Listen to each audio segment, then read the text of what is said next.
Hey, what is up, everybody? Welcome to another episode of Monday Night Recap with J-Mac, Ace, and Mess Around. How you guys doing tonight? Oh, not too bad. Good. All right, now we actually had some pretty good games tonight, so we'll go ahead and we'll start with the Chiefs and the Patriots. So, Mess Around, what'd you think of that game? So, first off, let's start with that weird play that happened in the first half.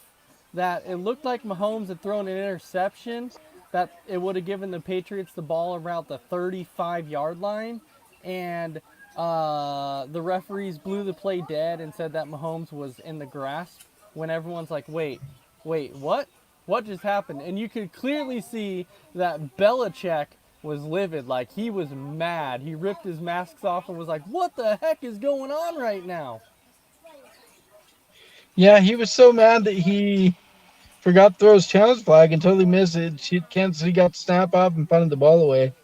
He was So are totally you not down, totally an interception. So Yeah, and had so Belichick are you thinking and roughly like the had 25th of Belichick October is when we should come out and pick them reviewed up off the that play, ground? That's the last Sunday.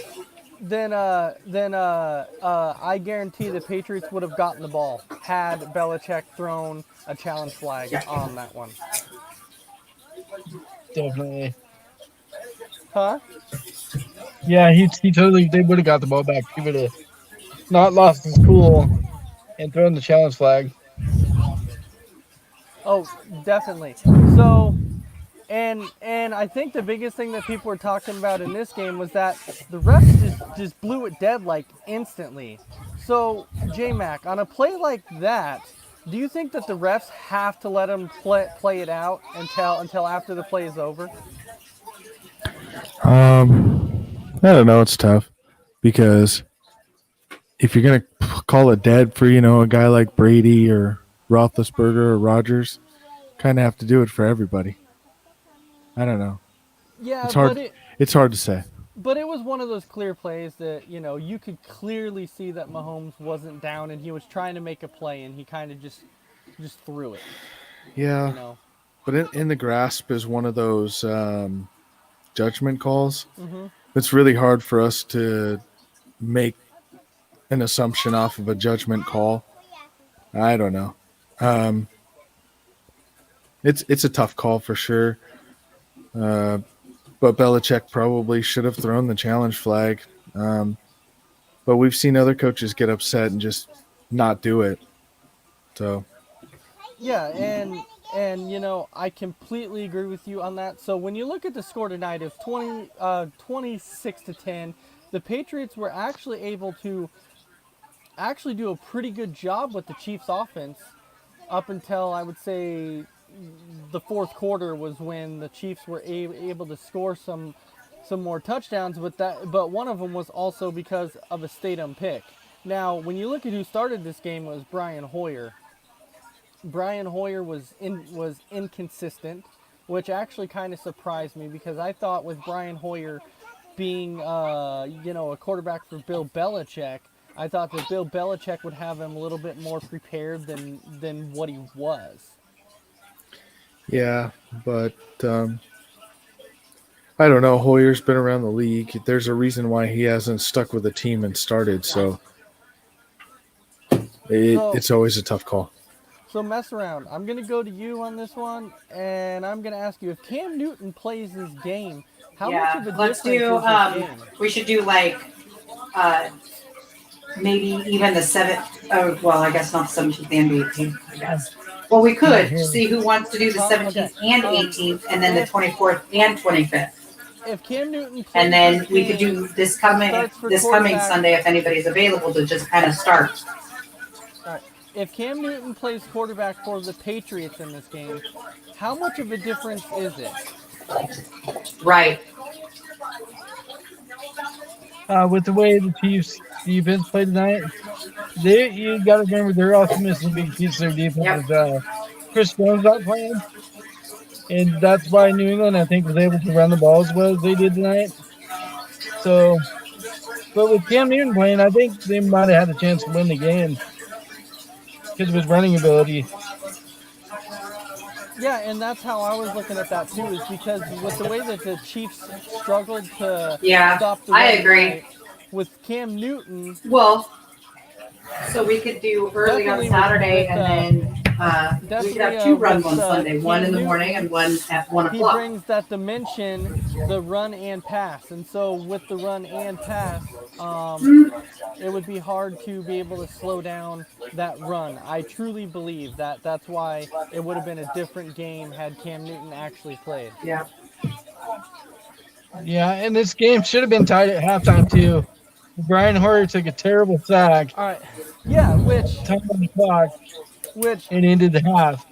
J-Mac, I wanted to bring to your attention. If you are a coach Mm-hmm. and you have 0 timeouts left on the clock and you have the Yeah. ball at the 10-yard line and you're down 6-3 and you know you have a chance for points at halftime and you tell your quarterback, you say, okay, there's no timeouts left, there's 13 seconds left on the clock, you have a chance to score points. Whatever you do is don't take a sack. And then Brian Hoyer holds the ball, scrambles around, and then what's he do? He runs back 10 yards and he takes a sack. So as a coach, what do you tell him at this point? Count to 4. No one open. Chuck it into the stands. Because that was a momentum killer right there. That And also as a vet like Hoyer, he's got to know how much time is on that clock. He got up after the play and tried to call a timeout. He thought he had a timeout right? left. Yeah, right. So that was actually really funny because he Yeah. thought that there was a timeout left, and Belichick's like, "What are you doing?" Close. So, I don't want to take the defensive strategy away from the Patriots in this game because I thought that they came out, their defense showed up to play. Yeah, and for whatever reason, Belichick always has an answer for Mahomes and the Chiefs. They've never been able to run it up and score like they do against other teams. Belichick's just a genius when it comes to taking players away with the schemes and stuff. So, when you look at Mahomes' numbers today, I guess you would call it it was a decent game for Mahomes, but not one of those typical, Mahomes games because he threw for 236 yards and two touchdowns. But so I don't know. This game to me was a lot closer than what I thought it was gonna be. When I heard that Cam Newton was gonna be out, I was like, man, this is gonna be a blowout.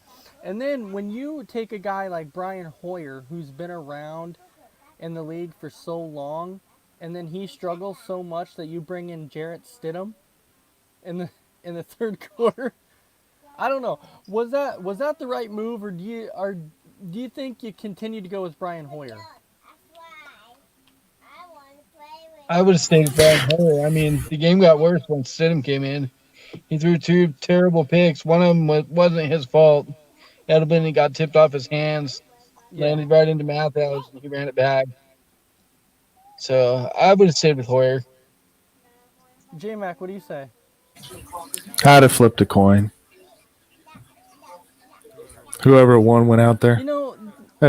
I think they had Hoyer's number, so it didn't really matter. Messer, I'm going back to you for a second. That second interception, I know that Stidham threw it, and I don't want to put a lot of that on Stidham because I understand what he was trying to do. He was trying to make a play. You're down 26-10. There's about 3 minutes and 30 seconds left. So why not take a play? You see a lot of quarterbacks do it at that point. You're at the 50. Your offense hasn't really been moving the ball, so you got to take a shot. And I don't really want to, be like, oh, it was a bad throw. No, he took a shot, and why not? It's the perfect time. It's the perfect time for it.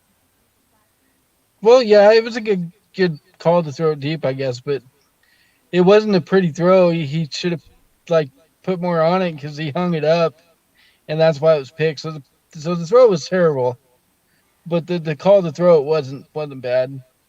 He needs to make a better throw on that ball. Well, yeah, because the receiver was open. Yeah, that's what I'm saying. He had him beat, and Yeah. that's a typical throw that. And I'm not saying that that Cam Newton is the best deep ball thrower that there is, but I think if Newton is throwing that ball, that's probably a touchdown. Oh, for sure. Newton's got more velocity on the ball. You can put it out there, get it there quicker. So I think that's for sure a touchdown if Newton's playing. Mm-hmm. J Mac, so going back to the Cam Newton thing, because I don't think I ever got your take on it, and I meant to get your take on it before, and I apologize. If Cam Newton plays this game, being that the game was 26-10, Mess Around said that that there probably would have been a little bit of a difference. Do you agree that this could have been a different outcome had Cam Newton actually played? It's probably closer to a field goal difference if he's playing. He just adds an element. I mean, he can take off and run anytime. He can throw the ball too. So there's not really, there's elements that you can't defensively scheme against when Cam Newton's in the game. Yeah. So the one matchup that I was truly enticed for to see in this game, and it's always one of those things because you see that Tyreek Hill, like, he's got wheels. He is probably the quickest in the NFL, and I was so happy to see him match up against Gilmore. That is one of those matchups that you're like, this is going to be awesome to see because Gilmore being one of the best DBs in football going up against a Tyreek Hill. So with that, Stephon Gilmore did a phenomenal job on Tyreek Hill. So Mess Around, what do you think? How do you think Stephon Gilmore did against Tyreek Hill in this game? I thought he did as good as advertised. I mean, he held him down better than anybody that I've seen hold him down. The only other way I've seen people stop is like double coverage and have that safety over the top. But he did it for most of the night by himself. Yeah, he's definitely. If I had to tell you a number right now that Stephon Gilmore is, he's probably top 2 in DBs in the NFL at this point in time. It'd be hard not to put him at number 1, but because I don't know anybody that might be better than Gilmore at this point. Yeah, I'd put him at number 1. I mean, unless there's somebody I'm missing, but I can't really think of anybody at this point in time that's better than Stephon Gilmore. You could throw Ramsey out there. I want to, but I don't think Ramsey is elite, but I don't think he's Gilmore status. I mean, you got some fuel added to the fire though when Ramsey's covering Golden Tate after he got his sister pregnant. Right? Right? All right, so how about we jump over to that second game of the night and let me put this little thing up here that Freddie Henderson says. He's a bad man. Yes, he is. He's a bad man. And I'll tell you what, tonight, being a Packers fan before this game started, I'll tell you, I was actually a little concerned myself. A win before the game started because no Devontae Adams, no Alan Lazard, and then you have a Falcons team that at first I wasn't sure if Julio Jones was going to play and Ridley was going to play. Well, it turned out they all played. And I would say that this, being as, I would say, so up and down our defense has been this year, this was actually a pretty good showing by Mike Pettine's defense at this point.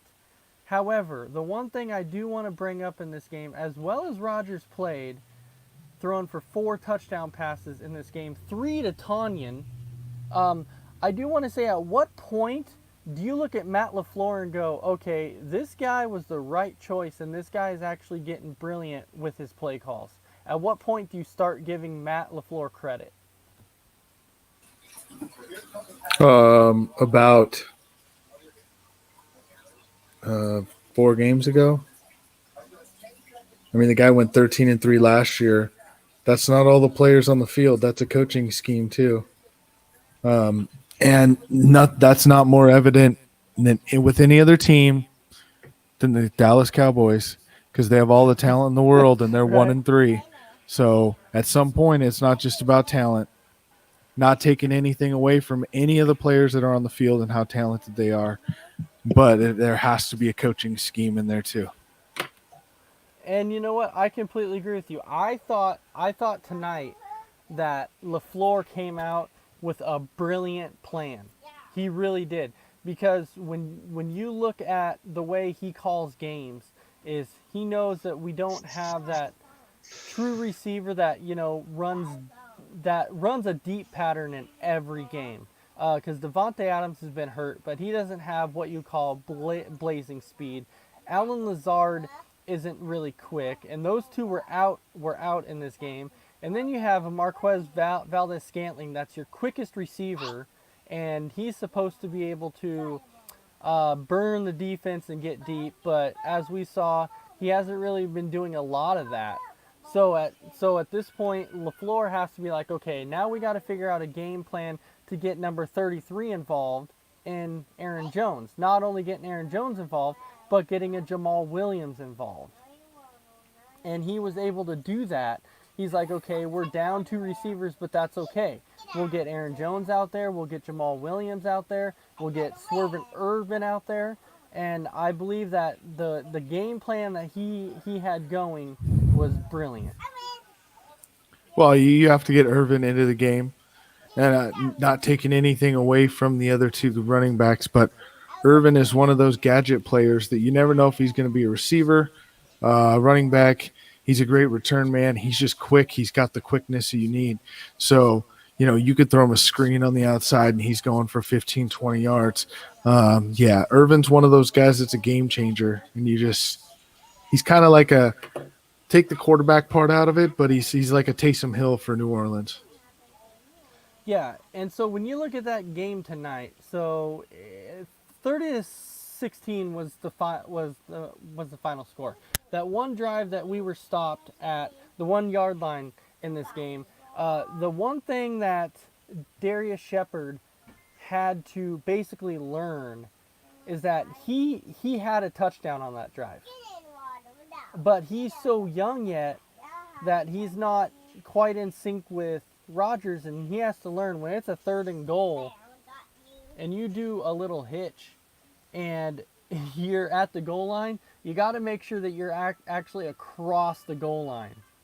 When you catch the ball at the inch line and drop down because you think you have a touchdown, come on, man. I understand you're young, but you got to make sure you're in the end zone. You can't just catch the ball and drop down and think you have a touchdown. You got to catch that and get in the end zone, brother.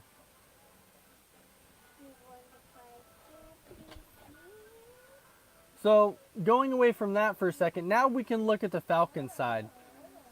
And I will go ahead and I'll ask Mess Around this question. So the Falcons right now, they have a Julio Jones, which tonight everybody knows he didn't come back out after halftime because he's been bothered with that hamstring since before the season actually started. Going into week 1, his hamstring was giving him problems.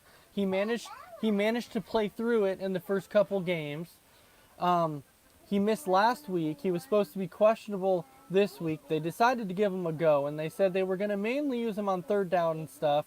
He came out, he made a few catches, goes into the locker room at halftime, does not come back out.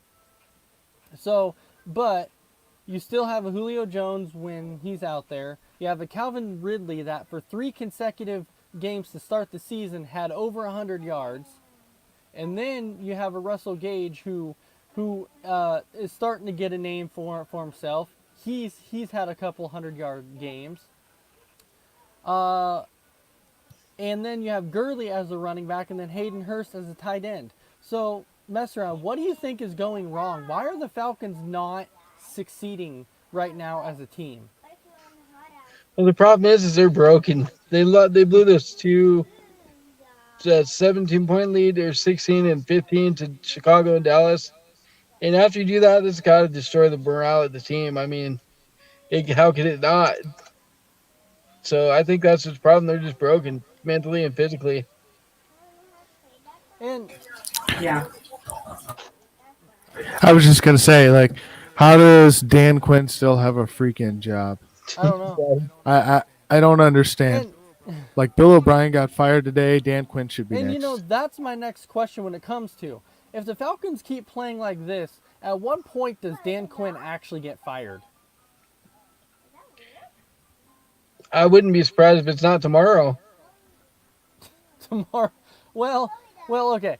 The reason why I don't really want to say it'll be tomorrow is because I think Arthur Blank, for those of you who don't know who that is, Arthur Blank is the owner of the Falcons. But Arthur Blank might look at this game and realize how banged up the Falcons are on defense, and he might be like, okay, you know, we're pretty banged up on defense. If our defense is healthy, would it be different? Well, you know, that's really hard to say if it's going to be any different or not, because you can go back to that Super Bowl against the Patriots when they blew that lead. Now, they haven't been hurt like this all season on defense, and they still have been giving up 30-plus points a game. So, I don't know. Just say if you're Arthur Blank though, do you look at all about Dan Quinn and you're like, man, how did your defense go out there and give up 3 touchdowns to a backup tight end that no one's ever heard of outside of Green Bay? Because everyone in Green Bay's heard of him. But again, yeah. how does that happen? Yeah, and I think one of the lowlights in this whole game for that Falcons defense was the point to where Tonyan had been burning them all game. That Tonyan got a good break off the line, and the Falcons defender actually tackles him before Rodgers throws it, and Tonyan was still able to get up and sprint 20 yards and be wide open and score his 3rd touchdown. So the guy tackles him, and he's able to get back up and still break free and score a touchdown. So I'm like, so I don't know, but can you really blame any of this on Matt Ryan and the offense?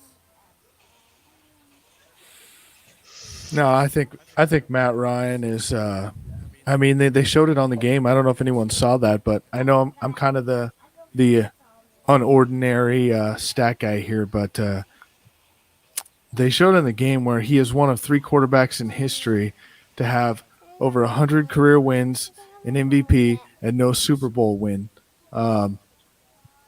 It's unreal. Do you know who the other 2 are, by the way, mess around? Dan Marino. Dan Marino's Yes, one. he's one of them. The other And, one plays in Indianapolis this year. Oh, it's Philip Rivers. Yeah. Yeah. It's Phillip Rivers. So Phillip Rivers, Dan Marino, and Matt Ryan, the only 3 to do that. It's just kind of crazy. Think about that. So Robert Leader just actually left a message that said, "Did Atlanta leave Quinn in Green Bay?" So that's actually a very funny. good question. So do you think, and because this could actually kind of go back to the Bill O'Brien thing too, is that I don't know if you saw Bill O'Brien's conference after the game yesterday. But Bill O'Brien actually came out after the game yesterday and said, you know what, I'm probably getting fired, so I guess we'll see what happens tomorrow. And then he got fired.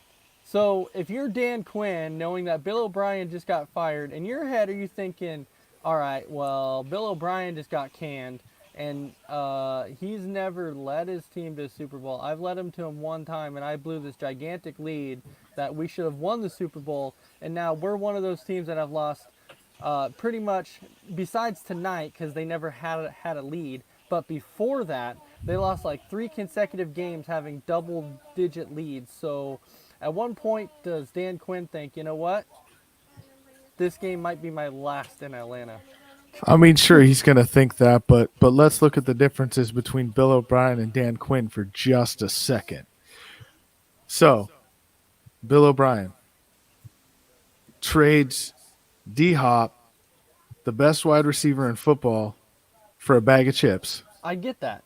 And think about that. They are in competition for the number 1 pick in the draft in a season in which they have no first or second round pick. Mm-hmm. That's insane.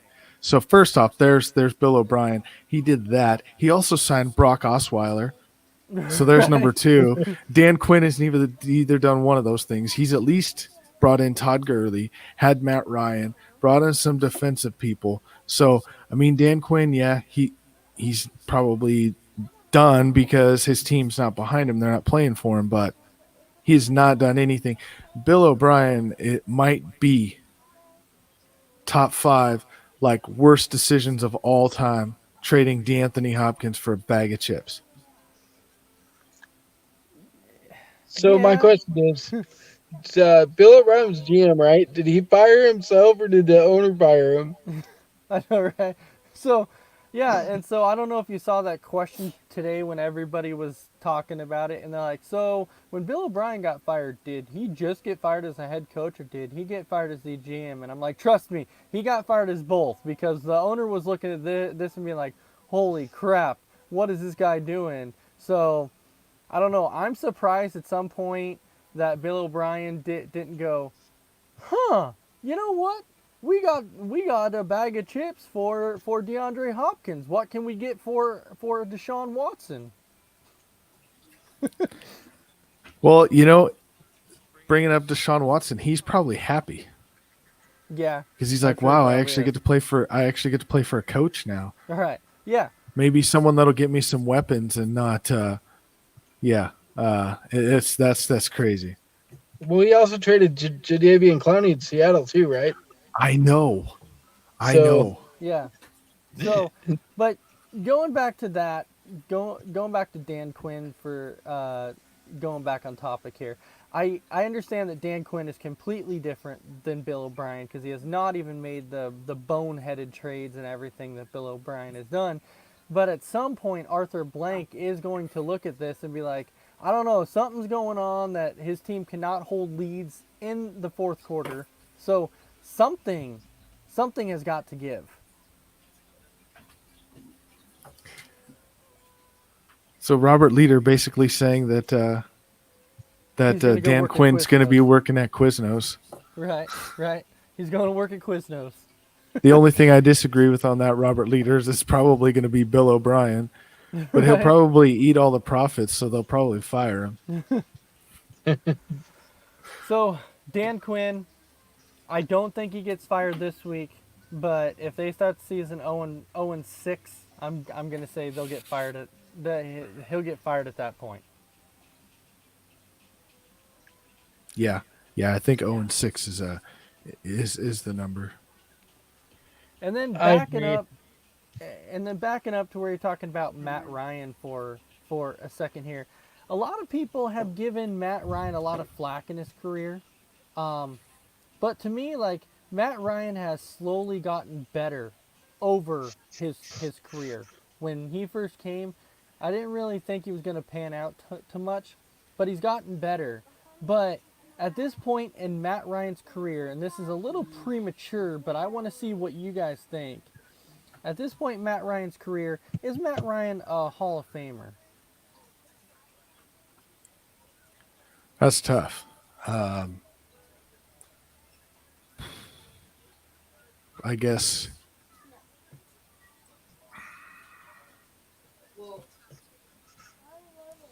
I mean, on numbers, yeah. I think if you go on numbers for sure. I mean, the guy's been the franchise quarterback in Atlanta for 11 years. And I don't think he's ever thrown under 3,000 yards. You're talking 25 to 28 touchdowns a year. Good chili in crock pot. Matt Ryan is probably the best quarterback that the Falcons have ever had. And I know a lot of people are going to say, well, they had a guy named Michael Vick. I get it, I get that Michael Vick was there. I get it. But when you're looking in terms of numbers and leadership and what he means for this franchise, I think Matt Ryan is the guy. So, mess around. What do you think about that with Matt Ryan? Yeah, I think he's a Hall of Famer. Probably not a first ballot Hall of Famer. Maybe like a second or third try guy. He gets in on that second or third try. But yeah, definitely a Hall of Famer, not first ballot though. Good point, though. Mess around. I think it does depend on who he's going up with. In that first ballot, it's usually all about who your running mates are, and so in that first ballot, if he's up with guys, and I'm just throwing names out there, but if he's up with guys like Russell Wilson and Cam Newton, yeah, he's not getting in over those two. But he's up against Wait, a little bit less quarterbacks. Yeah, he's going to get in. did you just say Cam Newton? Cam did. freaking Newton? Here's what. So What? you brought up Michael Vick, right? Cam Newton? Cam Newton's got how many rushing touchdowns in his career as a quarterback? I don't give a crap how many rushing touchdowns he's got in his career. Cam No, Newton? just okay. Hall of Fame. To get in the Hall of Fame, you have to revolutionize change a position. Cam Newton has done that. I don't want to see the guy go either, but you can't deny the fact that he's changed the quarterback position, and that's one of the criteria for getting in the Hall of Fame. If you Tell me wanna- I'm wrong. Tell me I'm wrong. Mess around, but Cam Newton, I think he's got a very good chance of going in the Hall of Fame. I agree with you on that. but it's just here's- because of what he's Okay. done at the position. So you're trying Yes. to say that Cam Newton revolutionized the quarterback position with his style of play. I said changed. Okay, I do changed. believe I said revolutionized, but I meant changed. Yes. Okay. So you're saying changed, but who was one guy that came in and did all this before Cam Newton did? There's one guy who did this, who changed the quarterback position, that everybody was like, we want to be this guy. This is the guy we want to be. This is the type of quarterback we want. And his name was Michael Vick. Michael Vick's the one who came in and changed that quarterback position. He did. I'm not saying he didn't, but the difference between the two, and you can look at the stats, you can look at whatever you want. The difference between the two quarterbacks is Michael Vick was a run-first quarterback. Cam Newton started that way in his career, and he's become a pass-first quarterback since. This He has year. more passing yards, more passing touchdowns than Michael Vick had in his career through the whole thing. Michael Vick had what, 3 career 300-yard games, and how many has Cam Newton had? All I'm saying is he's a completely different player. This is my point. The one point that I'm making about Michael Vick as opposed to Cam Newton, and I'm not saying that you don't game plan around Cam Newton, but when Cam Newton played for Carolina, he did have other guys around him. He had a Christian McCaffrey around him. There was some other like Steve Smith. So there was other guys that he had around him. When you have a Michael Vick, when Michael Vick first came in and started playing, Michael Vick had virtually nobody. Every team had to basically game plan around Michael Vick. It was, hey, can we stop Michael Vick? If you stop Michael Vick, you win this game. That's what it was. That's why I'm saying I would put Michael Vick ahead of Cam Newton any day of the week. The only thing I'm going to tell you is Michael Vick's never going to get in the Hall of Fame. And do you want to know why? Yes, the dogfighting. I get Yeah. it. No one's ever going to get over that. And I understand that maybe they should. They should look at what he did on the field. I'm not disagreeing with you. I'm not at all disagreeing with you. But it's going to come down to that in the end. That's what it's going to come down to. And as much as that sucks, that's what it's going to come to. And trust me, as Green Bay fans, with being Green Bay fans our whole life, maybe the quarterback position that we're accustomed to is we're used to the pocket passers. We're used to the improvisers. We're used to the gunslingers and the accurate passers. So we're not used to like Michael Vick style here, like when he was with Atlanta, and the Cam Newton style and the Kaepernick style. We're not used to any of those guys. So when you ask us and you'll probably agree with me on this, J Mac. That for that reason, if I asked you and said, okay, if you're an Atlanta Falcons team and you had a choice to go with Matt Ryan or Michael Vick, who would you take? Obviously, I'm gonna say Matt Ryan because that is the type of quarterback that we are accustomed to in Green Bay. So we've never really had that scrambler per se in Green Bay. So would you agree with me that for you, you would take a pocket passer over a scrambler? Yep. And mess around. How about you? Would you take a pocket passer over a scrambler? For you, it might be a little bit more difficult because of the simple fact that you kind of had a mix. Because a Trubisky, he's kind of a scrambler too. And the Cutler was more of a gunslinger. So for you, it might be a little bit tougher because you've seen a mix of everything. For me, I'd just take a good quarterback. To be honest with you, we haven't had one of those since I've been a fan of the team. Yes, but I'm saying, as a Chicago fan, would you rather take a pocket passer or a scrambler? Give me a pocket passer who can improvise like Rodgers. Because you Yeah. get a scrambler, they're going to get hurt. They're going to slide wrong, get tackled wrong, get injured, and then your quarterback's down for a couple games. Give me a guy that stands in the pocket and delivers the ball downfield.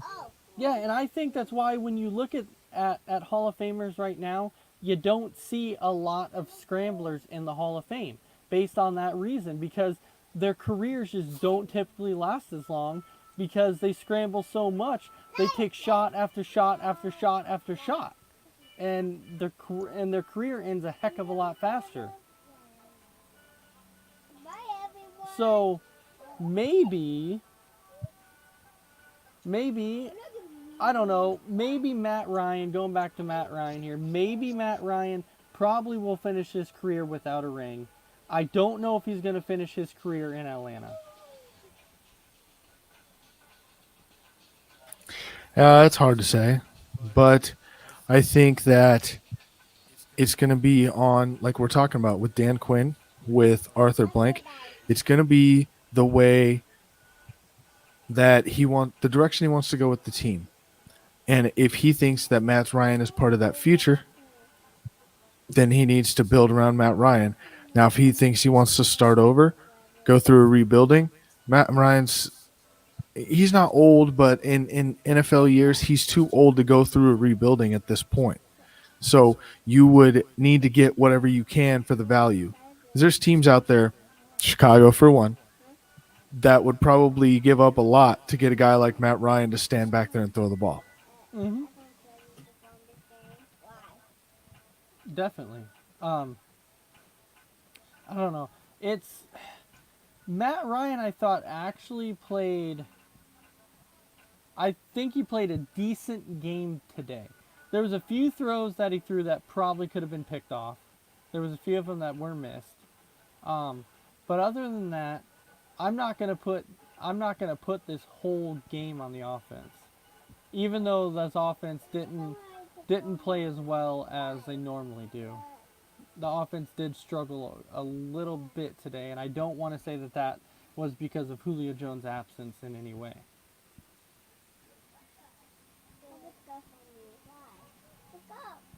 So, J-Mac, I'm sure you watched the game too. What was your biggest takeaway in this game?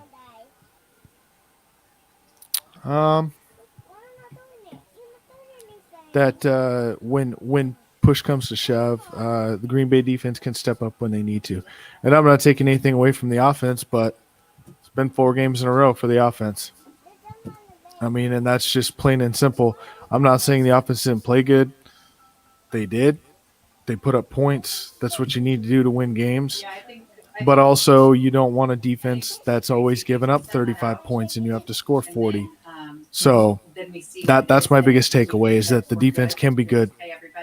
They can, and so that's why I was kind of impressed today in a way too, because I know how we have struggled in the even a little bit in the passing game we have struggled. And today I thought was going to be a true test with a Julio Jones and a Ridley, and then Gage who stepped up, and then a Gurley. But I do want to give props to our run defense. They played pretty well today, especially without a Kenny Clark. They played well. Well, yeah, I mean, at the end of the game, they obviously weren't worried about a running game. Not You know, not at the end. No. you're rushing 3 guys and you're dropping back. You know, you're keeping a linebacker in and dropping back 7. So you're obviously not worried about a running game. Mhm. So mess around. You watched the Chiefs and the Patriots. Did you? What was your takeaway in this game, though? New England for a while they kept themselves in the No, game by keeping no, Mahomes no. and them off the field. No, sorry. I meant what was your takeaway in this game, in the Green Bay and Atlanta game? Because I know you Oh, watched I pretty much the didn't whole game. watch. You watched the whole game of New England and KC. I know, but did you get to catch the ending of the Green Bay and Atlanta game? The only part I saw because I missed because I had to go grocery shopping after the Chiefs game, and then I had to pause it, watch it when I got back. So by the time I finished watching the Chiefs game, there was like 2 minutes left in the game, and Atlanta had the ball, and they were down 30-16. So I don't have Yeah. too much to add on that. No, and mess around. And I know before we started, the one thing that you said you cannot stand right now is you cannot stand Aaron Rodgers, and I get why, because you're a Bears fan, and I completely understand that. But at what point do you have to give this guy credit at some point and realize the dude was playing with no receivers and he still threw for over 300 yards and 4 touchdowns, and he virtually had nobody to throw to. Oh, just because I don't like the guy doesn't mean I don't respect his game. The guy's a baller. He puts up numbers. He does what he has to do to win. It doesn't matter if he's got Joe Blow out there throwing the ball to that guy. He's still going to put up his numbers because that's what he does. They take a guy off the street and they make him good. He's that kind of quarterback. He always has been. But yeah, Thanks for saying that, mess around. Because I hear that about more than just Rodgers. I hear it about other people when they're like, you don't like him. You're right. I don't. I don't like Tom Brady. I don't like Peyton Manning. I never have liked either one of them.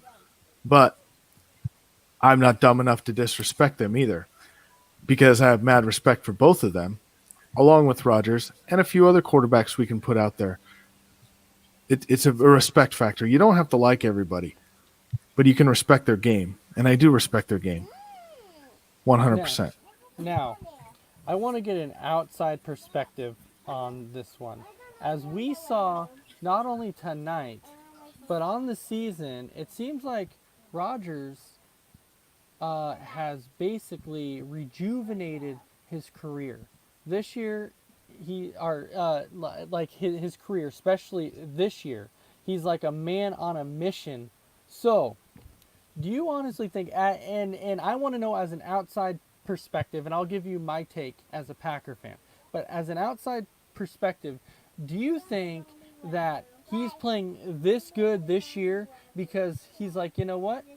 You drafted a quarterback in the first round, and you think you're going to come in and replace me just like that? Well, I'm going to show you that I'm still that man that can take you to the promised land, and I'm going to show you I can. So do you think he's doing this to show them, hey, you don't want to get rid of me yet because it's the wrong decision? Or do you think that this is the system that he's finally getting comfortable, and so he's playing like the Rodgers of old? No, I don't think it has anything to do with drafting Jordan Love. This is who Aaron Rodgers is, and it's who he's always been. He's always played with fire and passion and put up numbers, and he's finally getting used to the system he's in now. So I don't think it has anything to do with drafting Jordan Love. I don't know. You hear a lot about that though. A lot of people are saying he's playing so good this year because Green Bay went out and drafted Jordan Love in the first round, and Rodgers is trying to show him, hey, I'm still that guy. I'm not going anywhere, and you don't want to go with Jordan Love yet. And so people are saying that they drafted him so they could trade him next year or the year after or whatever. But in my honest opinion, I don't think it's that either. Because when people were saying he was on the decline, I don't see it. Yeah, he wasn't putting up the typical numbers like he was, and that was because he finally has a running game. So he didn't have to rely so much on passing, and he could actually hand the ball off So to somebody now. But now he's so comfortable in the system, I think now you're seeing him throw it a heck of a lot more. So you're right, mess around. I don't think it has anything to do with Jordan Love.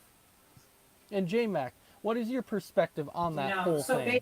basically, she's saying No. that does everybody You really expect think anyone that's his pay playing at his someone level paid really gives a crap they want about who's standing on the sidelines holding a clipboard?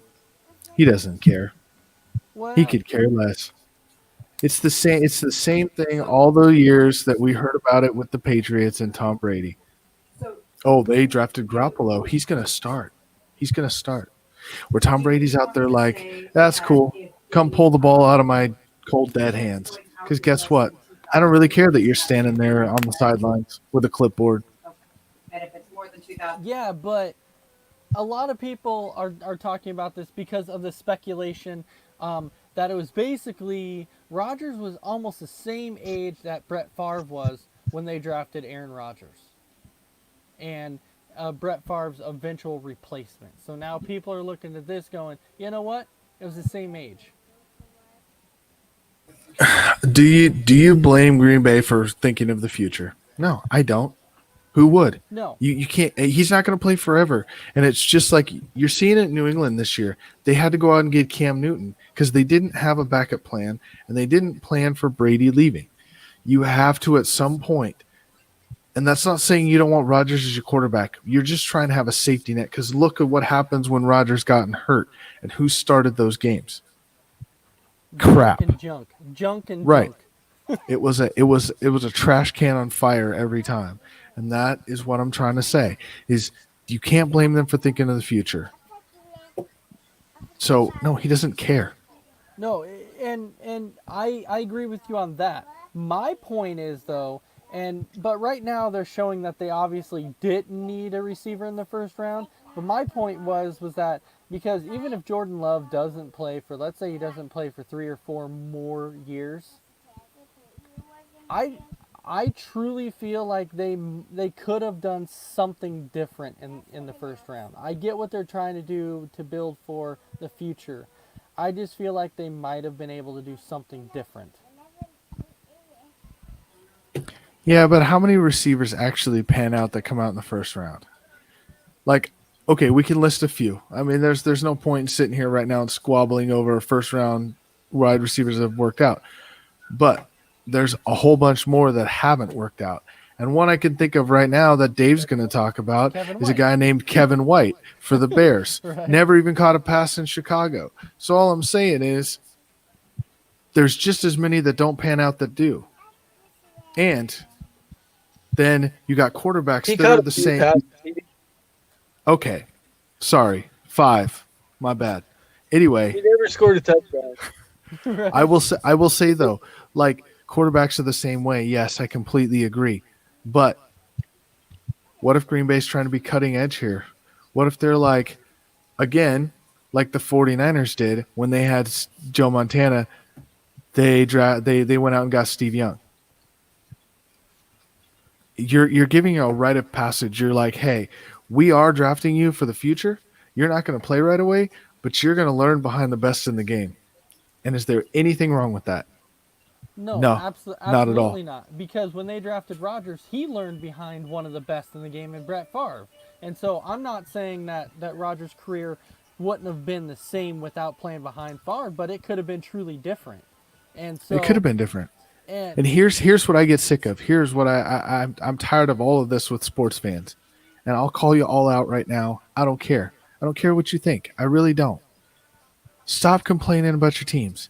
And especially Green Bay fans when you're like, oh, they could have got a receiver in the first round. we don't need a Oh, receiver in the look first at us. round. Think about this. We have a Bears fan on this show right now. Right? And let me ask you a question. Green Bay since 1992 has been one of the luckiest franchises when it's come to quarterbacks since that time. Okay.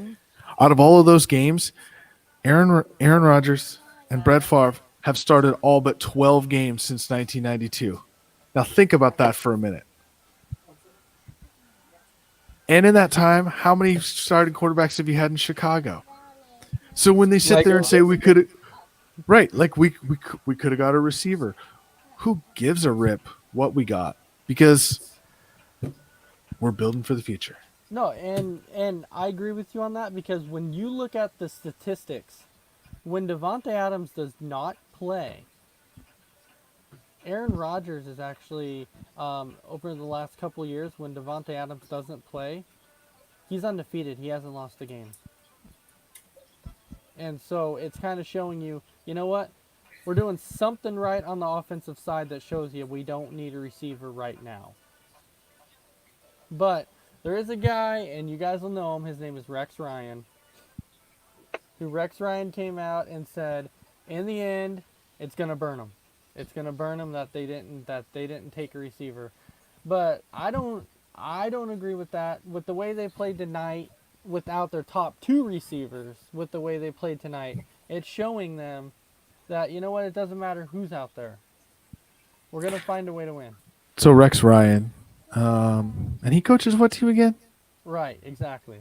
Oh, that's right. He can't even get a job. So no one really cares what he has to say. And when he was the coach of the Jets, Here's a guy who was receivers he had. I mean, honestly. doesn't matter. It doesn't matter. Here is a guy who is the most famous for taking the Jets and Mark Sanchez to the AFC Championship. And Mark Sanchez will always be known for the butt fumble, which thereby degrees of separation will be Rex Ryan. Butt bubble. Yeah, the butt fumble, man. The butt fumble. And- You gotta like that butt fumble. That was the greatest thing ever. So I'm just saying, like, nobody cares what you have to say, bozo.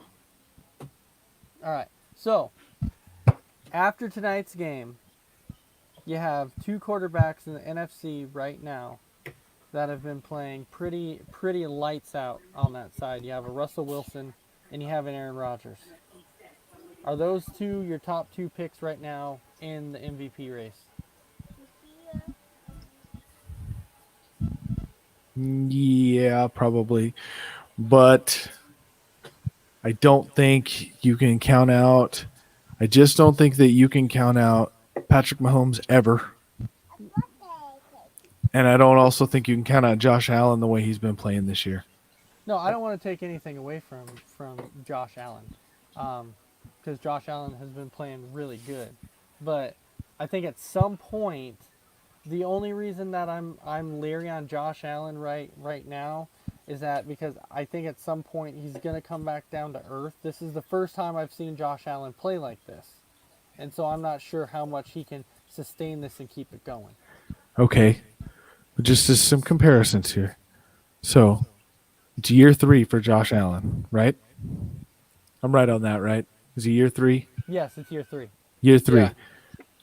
So, other quarterbacks that had their best season in year 3. Well, we're still waiting to see on Mahomes because his was year 2 actually, when he won a Super Bowl.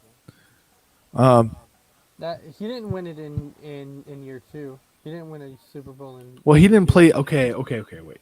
It was his 3rd year, but it was his 2nd year starting after Alex Smith. I should clarify that. It was his 3rd year in the league. So 3rd year in the league, he won a Super Bowl. Mm-hmm. You had a guy. Well, however you want to count it, but 3rd year quarterbacks, that's always the make or break season is in your 3rd year. That's always what I've thought, and you can go back and draw it to a few of them. There's probably more busts in their 3rd year than there is booms, because the booms just keep going. Mm-hmm. But I don't think Josh Allen's he's not gonna be a bust. He's gonna boom. No, I'm not going to say he's going to be a bust. I'm just saying I don't know how long he can keep this play up for. I think he can keep it up for a while because he's got a good defense, and he's got a guy named Stephon Diggs. Yeah, which Buffalo finally got him some receiving help.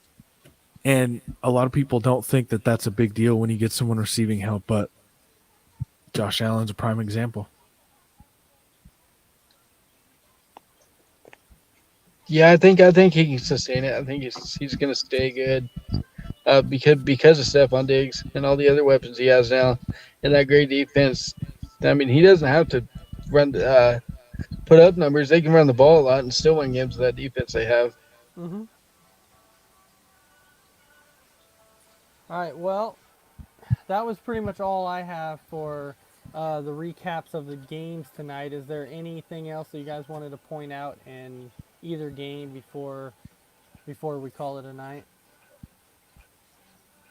Yeah. Go ahead. Kansas City, I don't know if you guys saw that stat tonight. The first team in the history of the NFL to start season 4-0 3 years in a Yes. row. Yes. 4 I years saw- in a row. I- Well, I 4 saw years, that, sorry, yes. 4. Yes. Thank you. Thanks. You took mine, Dave. Was that yours too? Yeah. I guess what I'll say out of it is we're finally going to see the defense. Well, we've known it, but we're going to see the defense can win championships, and is this what finally puts Green Bay over that championship hump? I think it's possible. I think that last year, if you had a defense that was somewhat competent in the NFC Championship, could stop the run, We could have been there. Yeah. but we'll see. Yeah. No, and I agree with you on that because defense does win championships. And we can go back to that year that we went 15-1, but had like the worst defense that I've ever freaking seen in my life. So, so is this the year that they finally do? Potentially, as long as we stay healthy on the defensive side, I think we're going to be okay. As long as we stay healthy on the defensive side, and I'm telling you, if it's Seattle and Green Bay in the NFC Championship this year, It's going to be fireworks. it's going to be 55-52. It's going to be unreal. There's not going to be a lot of defense in that game, so that's the one team I don't want to play Nope. in the playoffs. Definitely not. Definitely not right now. I don't, unless barring some kind of injury. But, All right, mess around. You have anything else? Nope, that was it. All right, J Mac, you good? Nope, I'm good. Yep. All right. Well, I want to thank everybody for coming on the show tonight. Mess around. Welcome back. It was great to have you back again. Thank you. And J Mac, like always, it was great. And I am. We'll see y'all Wednesday. I am Ace, and yes, me and J-Mac will actually see you on Wednesday again for our normal show.